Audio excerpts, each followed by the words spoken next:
Әлібек түні бойы түрлі ойға батып, тәп-тәтті қиялдарды бастан кешіп, көзін ілмеген күйі таңда тұрды. Бүгін оның түске дейін ұйықтайтын жөні де бар еді. Себебі ол кешегі жадыра кафесіндегі кездесуді асыға күтіп еді. Өйткені осы кездесу өміріне үлкен өзгеріс әкелетінін жүрекпен сезген сияқты болған. Қалыңдығының өзі шақырғасын ба, оның бұл ұсынысына көңілі ерекше шалқып, анар десе анарсың ғой, деп үйдің ішінде ерсілі-қарсылы біраз жүрді. Анарым қандай керемет қыз десеңші. 40-қа келгенше таңдаған қалыңдығың осы ма дегендерге, міне менің таңдауым деп ұялмай көрсететін болдым ғой. Әйтеуір, бақыт дегенде осы болса керек. Жеңгелерімнің таңдаған тазға жолығады дейтіні бар еді, көрейгенде не дер екен. Әне, міне дегенше, менің де жасым 35-ке келіп қалыпты. Мектепте орташа ғана оқыдым, кейін түрлі қол жұмысын істедім. Тойханада даяшыда болдым, ылғи жап-жас қыздармен жұмыстаста болдым. Бәрі әсем, бәрі әдемі ғой, таңдау жасай алмадым. Бір-екеуіне жақынырақ жүріп танысып едім. Жігітіміз бар деп бетімді қайтарып жіберді ғой. Жасып қалдым ба, сонан кейін қыздарға жолай алмадым. Сол өзім жұмыс жасайтын тойханадағы апай, асықпа балам, отырған қыз орнын табады деген, әлі-ақ керемет қызға жолығасың деп үміттендіріп қояды. Сонымен алға қарай талаптанып келемін. Бір белеске қол жетсе, екіншісі дайын тұрады дегендей. Қалада жасамаған жұмысым аз шығар. Бір кездерде күнімен түнімен де жұмыс жасадым. Пойыздан зат та түсіріп жүрдім. Табысымды мұқият ұстадым. Жеке үй алдым. Шағын болса да жаңа, өзіме ұнайды.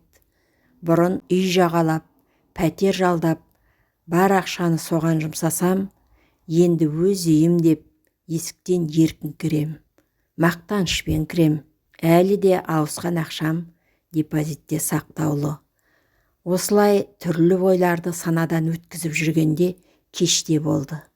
Киініп, жолдан букет гүлімді алып, анар шақырған кафеге де келдім.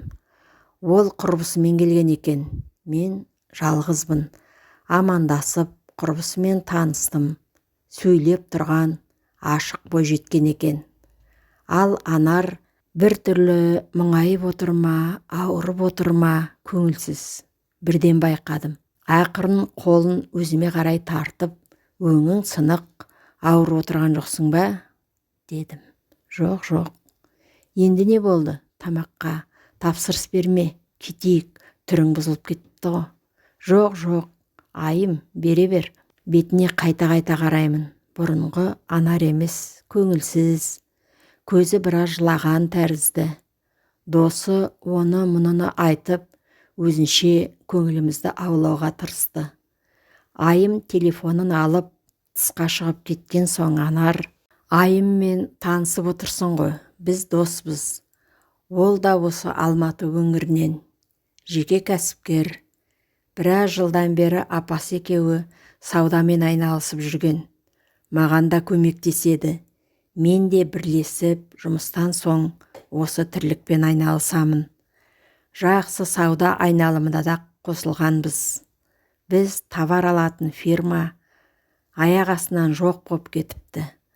Қырғын ақшамен берген тапсырыс бүгін ертең деген уәдемен жабылып тынған. Іс басындағылар мекен жайын ауыстырған ба? Жоқ. Біз іздеу салғалы 45 күн. Еш табылатын емес. Соған қайта істі жолға қою үшін үшеуміз 5 миллионнан ақша салуымыз керек. Сенен көмек сұрауға тура кеп тұр. Кредит аласың ба, біреуден қарыз аласың ба, құтқаршы бізді. Саған сенемін жаным. Жарайды. Мен сен үшін келсем ғой. Үйімді кепілдікке салармын. Тек тойымызға ақша тапшылау болып қалар-ау деп ойлап тұрмын. Ақыры үйдегілер де сол кредитке жүгінер. бір амалын табармыз, уайымдама жаным. Сен үшін бәріне де көнемін жаным. Рахмет, көп рахмет жаным. Саған сеніп едім. Солай кафедегі отырыс аяқталды. Ақша мәселесі шешілді, тойға дайындық басталды. Қызға құда түсу, сырға салу, қалың мал мәселесімен жиған терген қаражат тәмам болды. Енді тойға қаражат керек. Осынша жыл не жинадың деп ата-анам менен, яғни баласынан сұрайды. Мен ата-анамнан сұраймын, лаж жоқ. Тойдан түсер деп ата-ана тағы да қарызданды. Келіндеріне сырғаны салып, көңілдерін бірлеген ата-анасын ауылына жіберіп, Әлібектің жұмысынан демал салып отырғанына да 2 күн болды. Анарға телефонды соға-соға шаршады. Айымның телефонында сөндірілуі. Бұл қалай? Бұлар қайда? Күте-күте әбден қажыды. Той күні де болып қалды. Лажсыз бүгінде квартирасына барды. Бірге жататын қыз есік ашып, Әлібекті отырғызып барып, қыздар туралы күтпеген мәлімет айтты. Аға, бұл оқиғаны байқағанда сізге істің мәнін бірден жайып салатын едім. Енді кеш болса да шындықты айтып берейін. Дәл сіздей аға, өзімде де бар. Бұлар алаяқ қыздар.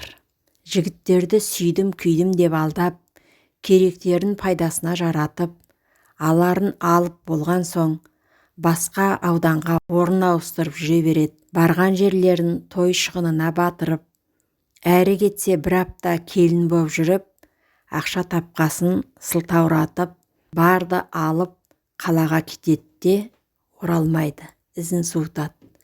Сенсеңіз де, сенбесеңіз де осылай. Анардың өзі 3 рет тұрмысқа шығам дегенде жігіттерін алдап, шығынға батырып қашып кеткен еді. Қызды алдап қармағына түсіру үшін жігіттер түрлі айла қолданатынын естігенбіз. Олар неге қазақ қыздарын өз әпкесі, өз қарындасындай көрмейді екен, деуші едік. Тек қана жігіттер емес, қазір қыздарда бар екен, өтірігін шыңдай көрсетіп жүрген деп сөзін аяқтады. Орнымнан тұра алмадым. Ата-анама қай бетіммен көрінем? Бейтаныс қарындас мені жұбатып отыр. Аға, бәріміз де пендеміз. Бір қуаныш, бір қайғы өмірімізді қашанда айналып өтеді ғой. Адам өз маңдайына жазылғанын бәрібір көреді.